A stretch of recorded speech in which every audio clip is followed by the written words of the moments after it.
सलाम everyone and welcome back to गुल रोटी। आज मैं एक टर्किश डिश बना रही हूँ जिसको कहते हैं मंती।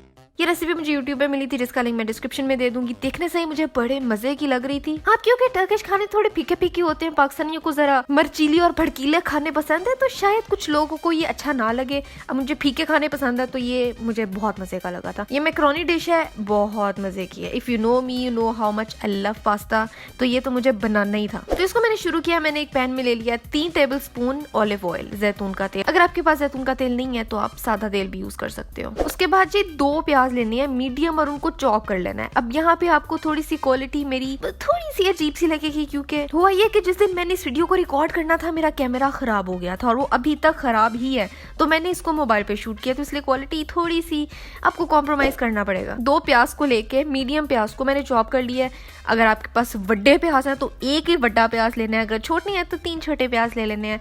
समझ आ रही है ना? हाँ, बस ऐसा ही है। अब इसको तब तक कुक करना है जब तक कि प्याज ट्रांसलूसेंट ना हो जाए, मतलब ब्राउन नहीं कर लेने, कलर नहीं ले आना, चिट्टे चिट्टे भी नहीं रखने, ट्रांसलूसेंट हो जाए, थोड़े ढीले ढाले हो जाए।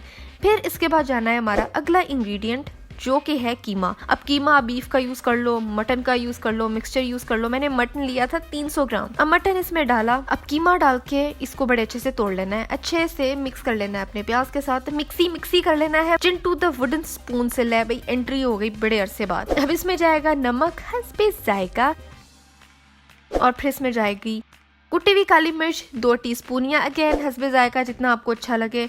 और आखिरी मसाला इसमें जा रहा है लाल मिर्च का पाउडर, 1 या 2 टीस्पून। ये सारे आपने अपने टेस्ट के हिसाब से कर लेने हैं, खुद टेस्ट करते रहना, एडजस्ट करते रहना, क्योंकि इसको मैक्रोनी में भी जाना है। और फिर ज़ाहिर इसमें नमक मिर्च थोड़ी ज़्यादा होगी तो ही टेस्ट आएगा। चम्मच चलाते रहना, इसको कुक करते रहना, साथ साथ तोड़ते भी रहना है। और जब कीमा ऑलमोस्ट पक जाए तो पैन में कीमे को एक साइड पे कर देना है और वहां पे डालना है 1 अदर टमाटर। अब हुआ ये कि ओरिजिनल रेसिपी में यहाँ यूज हुआ है टमाटर का paste, not puree but paste. अब पेस्ट मेरे पास था नहीं, and I am pretty sure के घरों में पेस्ट नहीं होता है, तो उसके लिए मैंने सब्स्टिट्यूट कर लिया। मैंने 1 टमाटर लेके उसको इस तरह से फ्राई कर लिया। लेकिन अगर आप अमीर हैं, आपके फ्रिज में टमाटर का पेस्ट एवं ही पड़ा रहता है, तो यार यूज कर लो, लेकिन हम टमाटर यूज करेंगे। थोड़ा सा इसको साइड पे फ्राई किया और फिर अपने कीमे के अंदर दोबारा से मिक्स कर लिया। चिंटू द वुडन स्पून की बैक साइड से थोड़ा इसको पीस लिया टमाटरों को, ताकि बड़े बड़े चंक्स ना रहें और ये एक अच्छे से कुक हो जाए कीमे के साथ। अब जब कीमा कुक हो जाए तो ये ड्राई हो जाएगा। तो आपने क्या करना है, घबराना नहीं है। आपने जो पास्ता बॉईल करने के लिए रखा हुआ है ना 500 ग्राम, उसका पानी उठा के इसके अंदर डाल देना है। अब वो स्टार्ची वाटर जो होता है उसका अपना एक बहुत अच्छा फ्लेवर होता है, तो हमने वही उठा के इसमें डाल देना है जितना रिक्वायर्ड हो। मेरा ख्याल है मैंने 1/4 कप लिया था। थोड़ा सॉसी होना चाहिए, कीमा गले में ना फंसे जाके, कुछ तो हो ना। चलेंगे अगले स्टेप की तरफ। एक पैन लेना है, उसमें डालना है 1 टेबल स्पून मक्खन, उसको कर लेना है मेल्टी, और उसके अंदर डालना है 3 टेबल स्पून जैतून का तेल। अब ये हम क्यों डाल रहे हैं मैं बताती हूँ। इसको पकाने नहीं बैठ जाना, बस इतना हो के मक्खन पिघल जाए, और फिर इसको डाल देना है अपने बॉईल किए हुए पास्ता के ऊपर।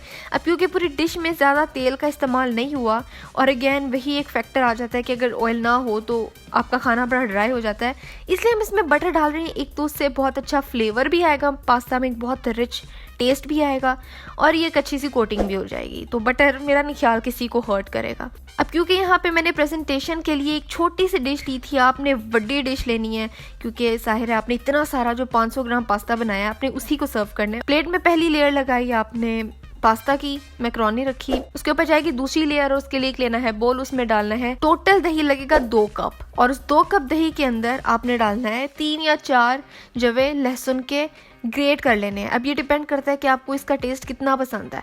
अगर आपको लहसुन ज़्यादा पसंद है ज़्यादा डालो, कम पसंद है कम डालो, नहीं पसंद तो स्किप भी कर सकते हो, लेकिन ट्रस्ट मी गार्लिक का टेस्ट इसमें बहुत अच्छा आता है। तो मैं तो कभी भी स्किप ना करूं, क्योंकि मुझे गार्लिक बहुत ज़्यादा पसंद है, तो मैंने 4-5 जवे यूज़ कर लिए थे। और इस दही को डाल देना है अपने मैक्रोनी के ऊपर, अच्छे से बड़ा जेनरस हो के पूरी मैक्रोनी को दही से कवर करना है। अब ये डालने के बाद इसके ऊपर जाएगा हमारा मीट सॉस, जो हमने कीमा बनाया था। कीमा ऊपर एक बड़ी जनरस अमाउंट डालेंगे, कवर नहीं करना, क्योंकि for the sake of presentation आपको थोड़ी सी दही भी दिखाना है अपना।